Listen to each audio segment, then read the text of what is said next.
Ndakatarisa kudenga mtsotsi pamatama ose zvakare vazukuru vangu pazuva ranhasi anditi patinoda kuti tikupe update yekuti ndezvipi zviri kutora nzvimbo zviri kuitika pandofu dzatinadzo anditi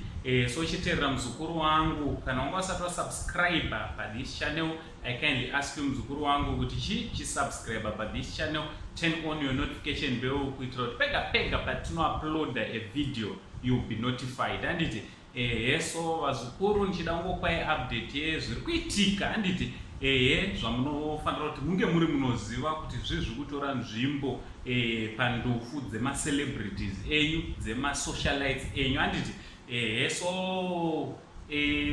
zviri kuratidza kuti nezuro pane vamwe vanhu vakazoitawo zvisingatenderwa zukuru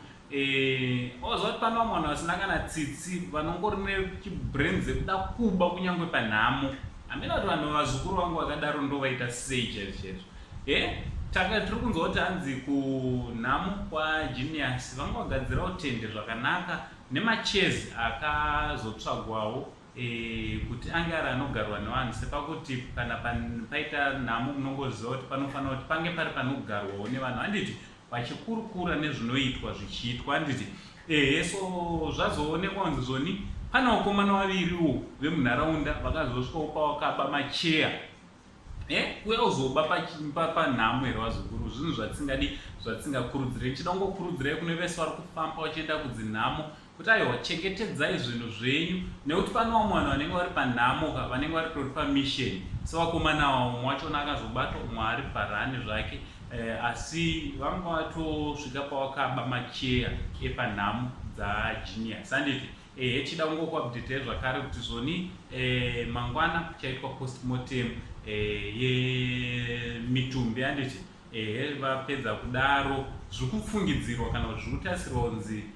by weekend ndo pachachengetwani Genius kadungure handiti so tangoti uyozokuupdateai kuti aiwa mukana uchiripo wekuenda tichinochema nehama nekunobata maoko vazukuru kuna vanokwanisa kunge vari vanofamba vachienda kunobata maoko. So ndo update yandingokuzivisai vazukuru kuti pamuri kufamba muchiendawo musangosiye dzimotikari dzakavhurwa, chengetedzai zvamunenge muinazvo kozi hatidi kuzoti nhamo dzizoita mbiri nhamo ngaingoita imwe chete yatafambira kwete kuti nhamo yekuti waveko wozoita staki washayiwa zvimwe zvinhu zvako mongoziva kuti panoungana vanhu vakawanda vazukuru vamwe vanobva vatora advantage handiti iyambiro yatatokupa iyoyo example iritoripo yekutoti pane vakomana vakatotanga kuda kutoba machezi pazuva rekutanga handiti so ndo zvatangoti uye uzokuzivisai vazukuru kuti aiwa mukana wekuenda muchinochema uchiripo nekuti zviri kutarisirwa kana zviri kufungidzirwa kunzi mukomana Genius kadungure achachengetwa pari paweekend handiti ndo zvatangoti ngozokuupdateai naUncle Said. Stay updated pa channel penyu tichibva tati much love.